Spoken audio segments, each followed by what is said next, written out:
just love to take it all in. I love to look out and see your smiles and hear your voices. There's no greater blessing, for me, no greater privilege than to share in these very holy moments at the start of a year. I shared last night when I spoke that I'm tracing this year 3 broad themes in my sermons following the suggestion of our sages that all of Jewish life can be wrapped up in 3 big ideas: God, Torah, and mitzvot. And last night I spoke about God, and since those of us who were here figured all that out, and we can now put that subject to rest, at least for now. Tomorrow morning I'll be speaking about Israel and the protests and the unrest and the political situation there in the Holy Land. But for this morning, today, Torah. What it means to live a life of Torah and mitzvot. In short, what it means to be a, quote, good Jew, and why we should even bother. But before I get to the topic at hand, an announcement that is related on a very personal level. I promise it is related. You know, the Torah that we read, that we just completed, it's all about Avram and Sarah and their hopes to conceive a child, their hopes for the next generation. Those are words that I've studied and chanted now for many years, and they mean a lot to me. They always have. But they meant a lot more to me this year because Kaylee and I, following so many Jewish couples from Avraham and Sarah to this moment, are excited and proud to share with everybody now that come Purim, we will have a new member of our TBT family.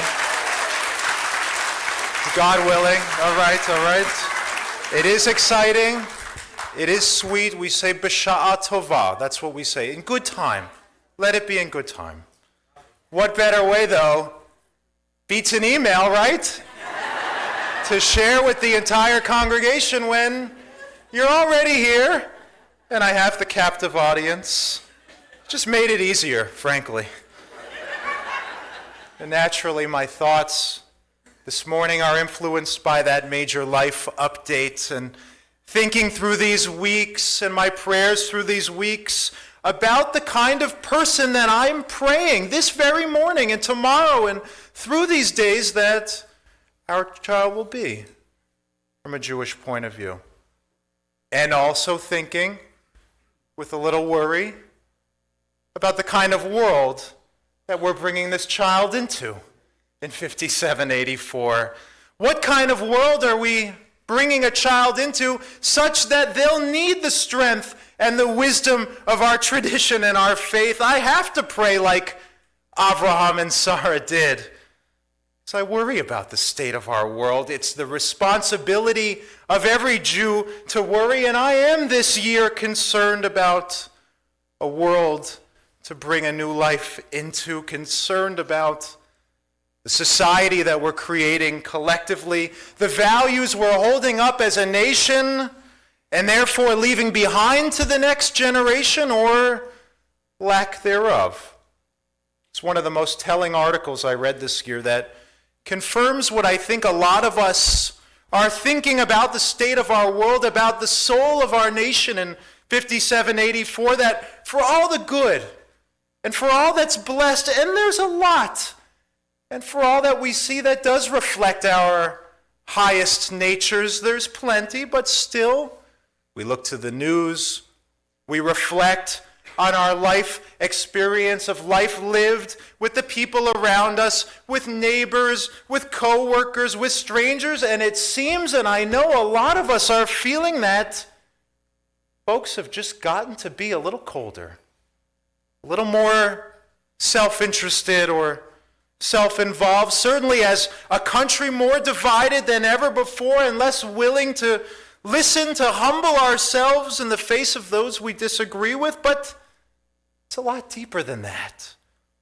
Where are the basic, fundamental values we want to ask ourselves, where is that day-to-day sense of civic duty, of giving and contributing to something greater than myself? Where is the Menschlichkeit to be found in our era? Where are young people learning not only the skills to succeed professionally, which they're learning, but the skills to succeed spiritually? I got to tell you, if they're not learning to be mensches from their parents, they're certainly not learning it on TikTok. So one of the most telling articles came to us this year from the brilliant Jewish writer David Brooks, and the title of his article stuck with me all summer. I'll share it with you. The article was called "How America Got Mean." How America got mean is Brooks' question. How the very soul of our nation has begun to deteriorate. The ideals that we should be reaching toward as Americans: civility, neighborliness, understanding, trust. How America got mean. Why have Americans gotten so mean? It's not just the left. It's not just the right. We're talking here society itself. He asks the question, and then he shares something that I think all of us can relate to. He says, I was speaking with a restaurant owner who said that now he has to eject at least 3 customers from his restaurant per week for rude or cruel behavior, something that just never used to happen. A head nurse at a hospital told me that many on her staff are leaving the profession because patients have become just so abusive. It's true in other industries as well. As far as the extreme of meanness, hate crimes rose to their highest levels in 12 years. Murder rates had been surging. Same with gun sales. Social trust plummeting. In 2000, 2/3 of American households gave to charity. In 2018, fewer than half did. The words that define our age reek of menace: conspiracy, polarization, mass shootings, trauma, safe spaces. What is going on? He concludes. What is going on? Yeah, I think about the world our child will, God willing, inherit, and yeah, I do worry. We experienced our own example of this right here at TBT just a few weeks ago, when we were one of 26 synagogues that were targeted in a swatting attack. A hoax bomb threat that some pathetic loser with nothing better to do in life than scare innocent people found sick entertainment and plunging our community into fear. We've come back so much stronger, but that's the trend. Not just synagogues, churches, museums, office buildings, personal residences. That's what people are doing for fun these days? Finding joy in disruption, chaos, symptomatic of a much larger societal ill. It's easier than it ever was in a technological world to be mean. Behind a computer screen, an untraceable phone, or a social media account, it allows the worst of us on some level to flourish. It allows the lowest of our natures to come out in secrecy. The Torah's prescription that to even embarrass somebody publicly, do you know this? To even embarrass somebody publicly, our sages say, it's like you've murdered them, that's how bad it is. So different from the world that we see. That it's unheard of today. Embarrassment, forget about it. Look on the news, all you hear is bashing and anger.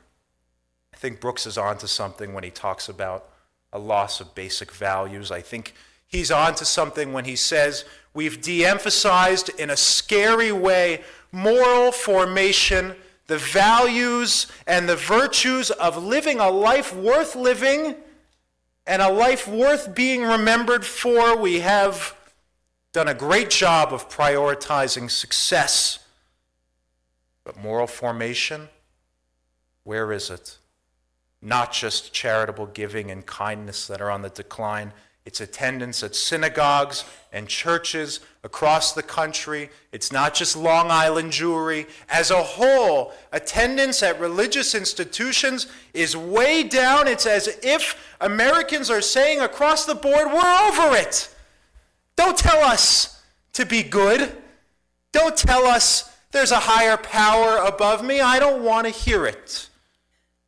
And so we've become more interested in ourselves and double down on what separates us rather than finding ways to humble ourselves and to look toward one another with goodness. When I say my prayer for our future child, my prayer for all of us is a life of Torah, a life of mitzvot. That's what I'm speaking about. At the core, that's what our tradition has always spoken about. Before ritual, before the abstract theology and the philosophy, before cultural achievement as Jews, what does it mean to live a life worth living and a life worth being remembered for? That's what Judaism's all about. I speak to a lot of you, a lot of Jews, who come to me with a little smirk and they say, Rabbi, I'm a bad Jew.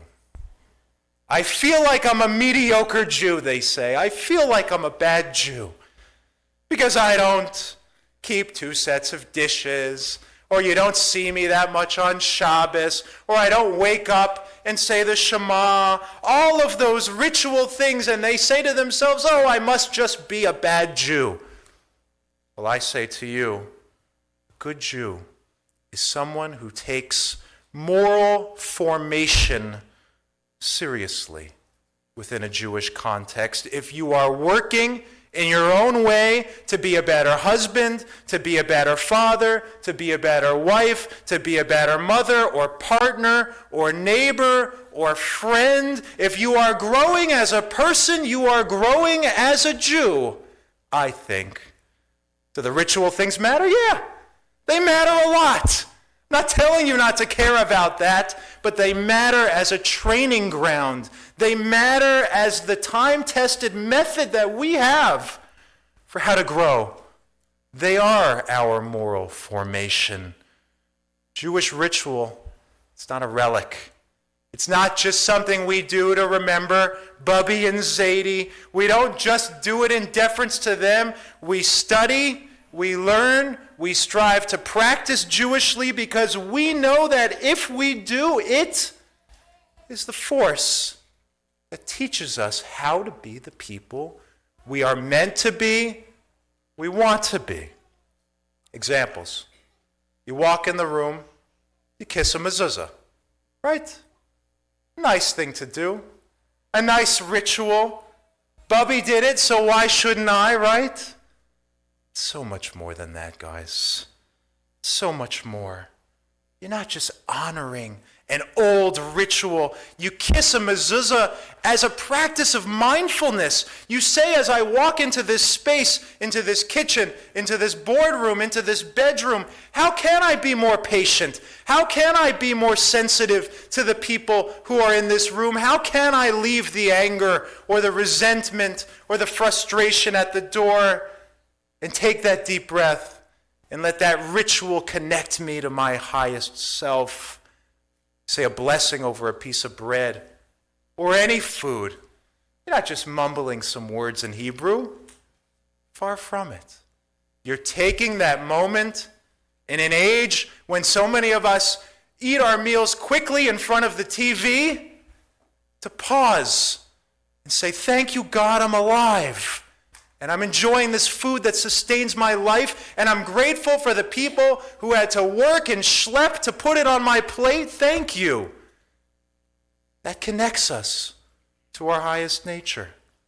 When you come here and you take 15 minutes away from the Mets game or the Rangers game or the Islanders game or whatever it is on a weekday night and you say the Kaddish because you have a yahrzeit, not just mumbling some ancient words that you might not understand.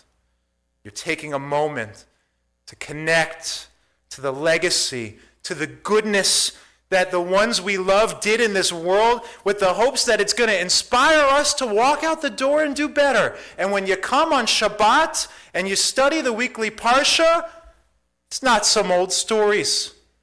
It's not some fairy tales.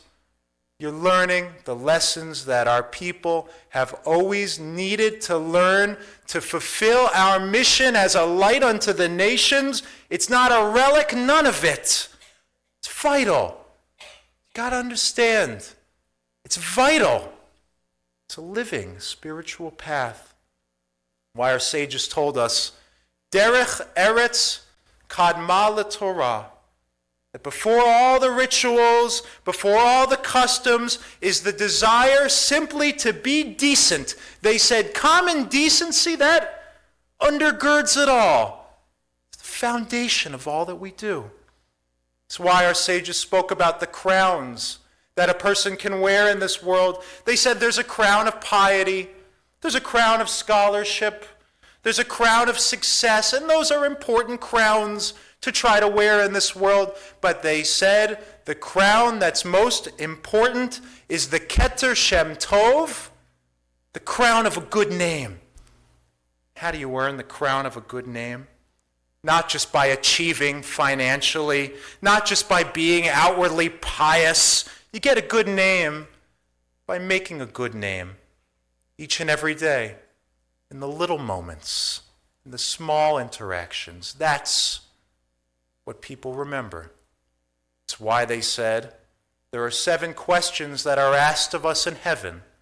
When you die, the sages said, you go and pass from this earth and you stand before God, and God has 7 questions for you. And you know what the first one is? It's not, did you keep kosher?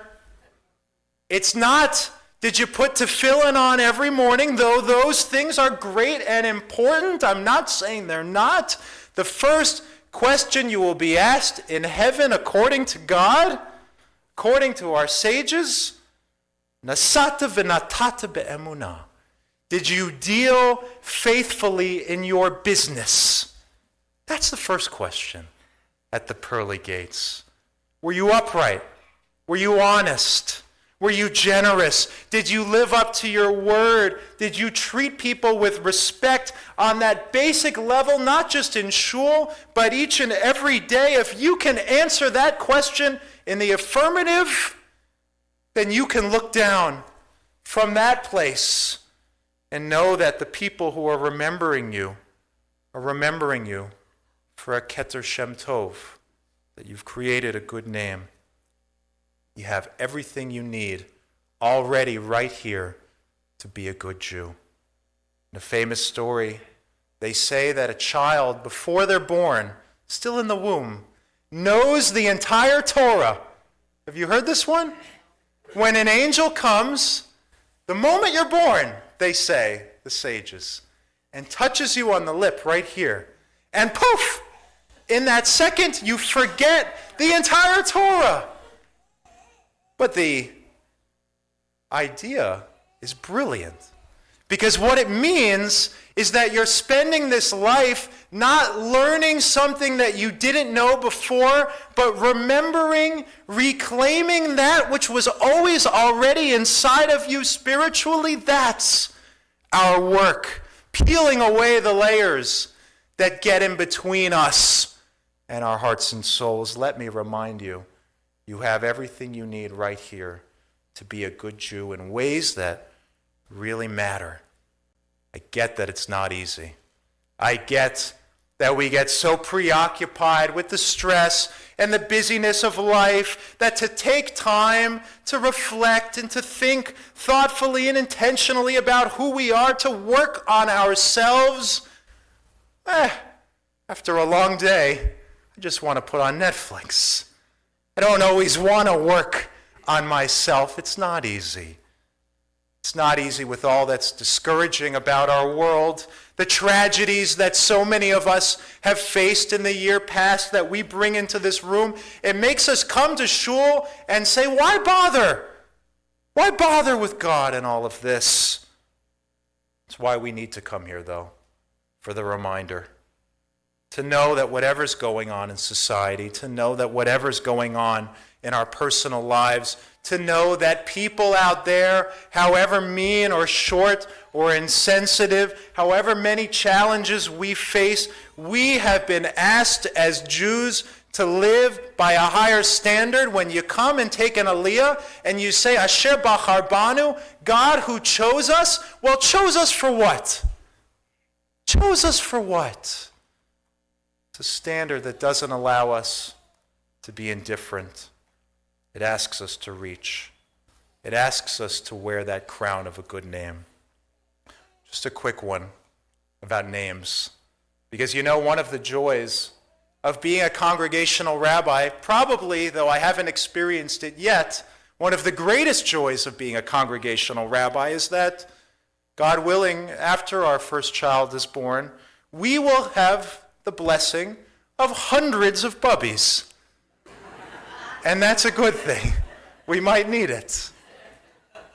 And so what about that? A Jewish bubby sent her son off for the first day of school with the customary pride.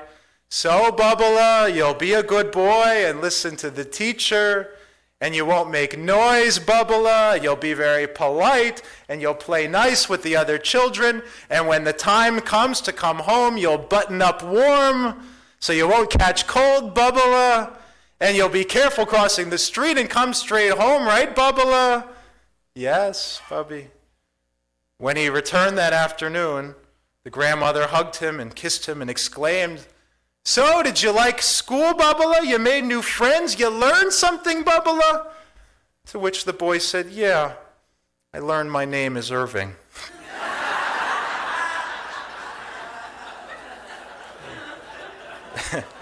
Guys, we come here during these holidays to remember our names, to remember where we come from, to remember the sacrifices that were made in the name of our values, to remember our names not just as father or mother or husband or wife or co-worker, but as a human being made in the image of the divine, and as a Jew.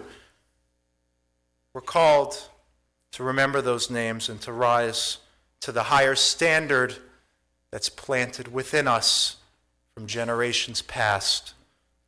Spoken now for some time. You all know this is a very, very special morning for me, Kaylee, on a personal level, because I'm imagining as I deliver this sermon that our future child will be watching the video back 20 years from now and saying something like, Whoa, Abba, you looked like that. But I do hope that they, and I hope that you will take more from these words, because sometimes words are what we need most. Words that I pray will inspire action in the year to come. Words which truly have been spoken from the heart this morning. Words which I hope will have the power to remain with yours. My favorite about a child who looks back on what they were given later in life and realizes that all the tangible material things, they didn't matter as much as the words. The poet says, when I was young, my parents didn't have a lot to give me. They had no nice clothes. All I had were words. I wanted to travel far, but my parents, they couldn't afford the nicest car, so all I got were words. I wanted to increase my knowledge. The poet says, they couldn't afford the finest college, all I got were words. Well, the years have flown. The world has turned. Things I've forgotten, things I've learned, yet I remember those words. Zog de memes, gib tzedakah, hab rachmanis, Zeya mensch. Tell the truth, give tzedakah, have compassion, be a mensch. All I got were words. You might leave this morning saying, all I got were words, but be they words that are more precious than anything else that we can give you here at Temple. My words, but the words of our Torah and the words of this book and the words of those who came before us, who taught us to be the people we are today, who we remember on these holidays. Jews ask, why be Jewish? Americans ask, why care about goodness? Neighbors ask, why care about civility? Politicians ask, why care about decency? Well, the way you live your life matters. The little things matter. The effort we put into our growth as human beings, as Jews, matters. Supporting a synagogue in an era where few do, at a time in American society when moral formation is on the decline, where nobody seems to care one iota at all about goodness or God, matters. If and when you stand before your Creator and you're asked those 7 questions, how will you answer? Will you be someone who contributes to the meanness epidemic that, according to David Brooks, has infected our nation, or won't you? Will you remember that as a Jew you wear the crown of a good name, and therefore you are asked to shine in all the ways that matter with the light of our people? Will you know Derech Eretz Kadma LaTorah, that if you think you're a bad or mediocre Jew, start by speaking the truth and giving and caring and striving to be a mensch. That's the basis for all we do and strive to be in this very short slice of time that we're all given. My prayer as Kaylee and I go into this next chapter, along with all of you, is a prayer for all of us, but I offer it to you just a twinkle in the eye at this point. O future child, will American society grow meaner and more callous? Will the negative and hateful influences continue to divide us against one another as you come into this world? Will you have the courage and the strength to speak out against it and to rise above it, even when it is unpopular, hard? As you journey through life, may we remember who we are. May we know the names that connect us to thousands of years of our people. May we remember the Torah already inside of us, teaching us compassion and goodness. Know your mission, not to settle, not to fall into despair, but to build and to rebuild and to love and to care. Know these words, may we all. Zog dememes, gib tzedakah, ob rachmanis, zeh a mensch. Tell the truth, give tzedakah, have compassion, be a mensch. If all you got from me were words, may these be the words that bring light to our lives and blessing to our world. 5784. Shana Tova.